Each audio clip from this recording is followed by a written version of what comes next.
আমরা মেয়েরা হাজার অসুস্থ থাকলেও চেষ্টা করি স্বামী সংসার সবকিছু সামলিয়ে রাখা। আসলে যে সুস্থটা আল্লাহ তাআলার কত বড় নেয়ামত, সেটা অসুস্থ না হলে বোঝা যায় না।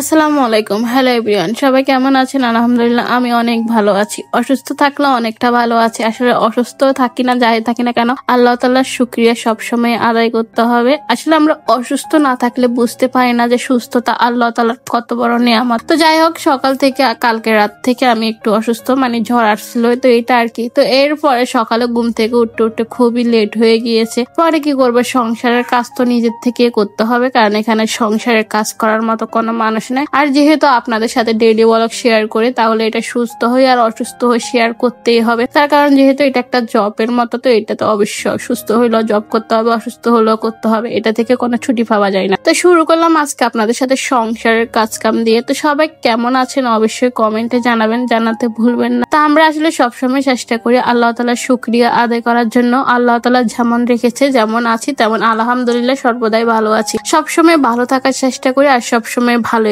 আছে। তো আসলে অসুস্থ হই আর যাই হই না কেন, আমরা সবসময় চেষ্টা করি আমার নিজেকে ভালো রাখার জন্য, নিজেকে হাসি খুশি রাখার জন্য, সংসারের সমস্ত কাজ গুছিয়ে করার জন্য। তো যেহেতু সকাল থেকে আমি অনেকগুলা কাজ করতে পারিনি, আমার পুরো ঘর দুয়ার এলোমেলো ছিল, যেহেতু কালকে রাত থেকে অসুস্থ ছিলাম। তো এরপর আমি কি করব, সকাল সকাল উঠে ঘুম থেকে সবকিছু করে ফেলছি। তো সবকিছু গোছায় গাছায় নিয়েছি। এরপর আমি যেহেতু ঘর দুয়ার বিছনা সব গোছায় গাছায় নিয়েছি, তারপর আমার রান্না বান্নার কাজ আস্তে আস্তে করতেছি। বেশি কিছু রান্না বান্না করবো না। পরে ফ্রিজ থেকে ইলিশ মাছ বাইর করে দিয়েছি। আসলে ইলিশ মাছের যেই দাম, আমরা মধ্যবিত্তরা ইলিশ মাছ খাওয়া সম্ভব না। আসলে এগুলো ইলিশ মাছের থেকে ছোট, অনেকটা ছোট, যেটাকে ঝাটকা বলে। তো এটা আমি বাইর করে নিয়েছি। অবশ্যই দুইটা রান্না করবো, হাজবেন্ড ওয়াইফ দুজনের জন্য। আর আমার দেখছেন বেসিং এর রান্না করার অবস্থা কি, কালকে আমি রাত্রে যেভাবে রান্না করছি এভাবে রেখে দিয়েছি, কোনোটাই পরিষ্কার করা হয়নি। তো এখন সবকিছু পরিষ্কার করে মাছ অবশেষে সবকিছু আমি পরিষ্কার করে নিয়ে নিতেছি। তার কারণ হচ্ছে পরিষ্কার পরিচ্ছন্ন থাকা আমাদের ইমানের অঙ্গ। তো এখন আমি মাছগুলো সুন্দর করে পিস করে নেব। তো মাছ একটার মধ্যে অল্প একটু ডিম হয়েছে, যেহেতু মাছগুলো অনেকটাই ছোট,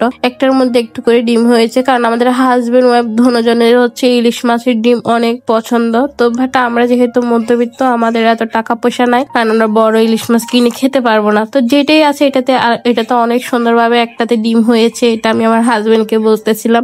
পরে আপনারা সবাই দোয়া করবেন, ভালোবাসবেন, এটাই আপনাদের কাছে চাওয়া। আসলে পাশে যখন কেউ থাকে না তখন অনেকটাই কষ্ট হয়। আমি মনে করি সুস্থ যখন আল্লাহ তাআলা করছে, ভালো আল্লাহ তাআলা করবে। হয়তো সুস্থ হয়ে গেছি, ভালো হয়ে যেতে পারবো একদিন। তো আমার পাশে এখন হয়তো কেউ নাই, কেউ থাকবে না, এটাই স্বাভাবিক। কারণ হচ্ছে মা বাবা আত্মীয় স্বজন সবাই হচ্ছে যে কি দূর এলাকাতে, যেহেতু শহরে একা একা থাকি, সবকিছু নিজের থেকে ম্যানেজ করে নিতে হয়, এটাই হচ্ছে বাস্তবতা। এটাকে আমরা মেনে নিতে হবে। তা আমার হাজবেন্ড আমার কাছে আসি, সে মোবাইলে কি জানি দেখাচ্ছে, মোবাইলে কি জানি হয়েছিল। পর আমি কি করবো, মাছগুলো সুন্দর করে হলুদ মরিচ মাখিয়ে চুলায় বসিয়ে দিয়েছি, মাছটা ভেজে নেব। এরপর একটা মিষ্টি কুমড়া ছিল, ওই মিষ্টি কুমড়াটা বাইর করছি। একটা ছিল না, আদান ছিল, বাট ওই দিন আদান ভাজি করছি, তো আজকে আবার অর্ধেক নিয়েছি ভাজি করার জন্য। তো এটা এখন ভাজি করব। তার জন্য প্রথম এটা সুন্দর করে আমি ছিলে কুচি কুচি করে নিতে হবে। তো আমার কথা হচ্ছে কি, যেমন আছি তেমনই আল্লাহ তাআলার রহমতে অনেক ভালো আছি। এমন না যে কোটি কোটি টাকা চাই আল্লাহ তাআলার কাছে, আল্লাহ তাআলা যেমন রেখেছে আলহামদুলিল্লাহ অনেক ভালো আছি। হাজবেন্ড ওয়াইফ দুজন সারা জীবন একসাথে ভালো থাকতে পারে, এটাই আপনাদের কাছে দোয়া ও ভালোবাসা। আপনারা এতটুকু দোয়া করবেন, এটাই আপনাদের কাছে চাওয়া, আর কোনো চাওয়া নাই। তো আমি সবকিছু হচ্ছে সবসময় পরিষ্কার পরিচ্ছন্ন ভাবে করতে অনেক পছন্দ করি। অসুস্থ না হলে আমি সবসময় চেষ্টা করি যে কি আমার সবকিছু ঠিকঠাক থাকে। যাতে অসুস্থ হলেও আমি আমার সংসারের কাজ কাম কখনো অবহেলা করি না। অসুস্থ হলেও সবকিছু আমি ঠিকঠাক মতো গুছিয়ে করি। না আমি ওইখানে মিষ্টি কুমড়াটা সুন্দর করে ছিলিয়ে কুচি করে নিয়েছি। তো এখানে মাছগুলো দেখতেছি উল্টে দিতে হবে, আরেক ফিট ফোড়া যাচ্ছে। তো পরে এখন মাছগুলো সুন্দর করে উল্টে পাল্টে এগুলো ভেজে নিতে হবে, যেহেতু সংসারের কাজ কাম সবকিছু গুছিয়ে গাছিয়ে করতে হবে।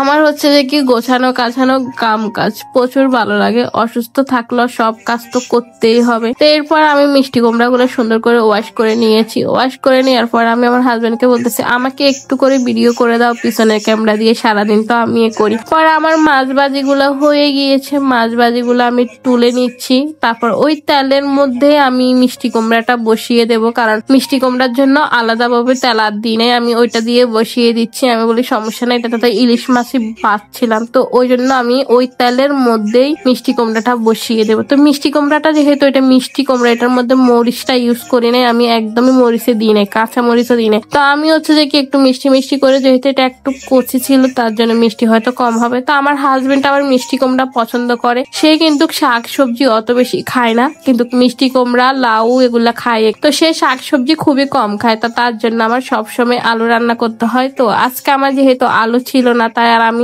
আলু ছিল রান্না করি নাই, তার জন্য তো মিষ্টি কুমড়া ভাজি করেছি, কারণ সেই মিষ্টি কুমড়া পছন্দ করে। তো লাস্টে কি করবো, আমার ঘর দুয়ার যেহেতু এলোমেলো ছিল, ঘর দুয়ার তো মুছেছি গাছাইছি, কিন্তু ঘর ঝাড়ু দেওয়া হয় নাই। ঘরটা সুন্দর করে ঝাড়ু দিয়ে নেওয়া হয়ে গিয়েছে। তারপর আমি আমার হাজবেন্ডের জন্য প্লেট সাজিয়ে নিয়েছি। আমি বলি দেখি আমার হাজবেন্ডটা কেমন কি করে। আমাদের টুনাটুনি দোনাদানার আজকের দুপুরে খাবার। আল্লাহ হাফেজ।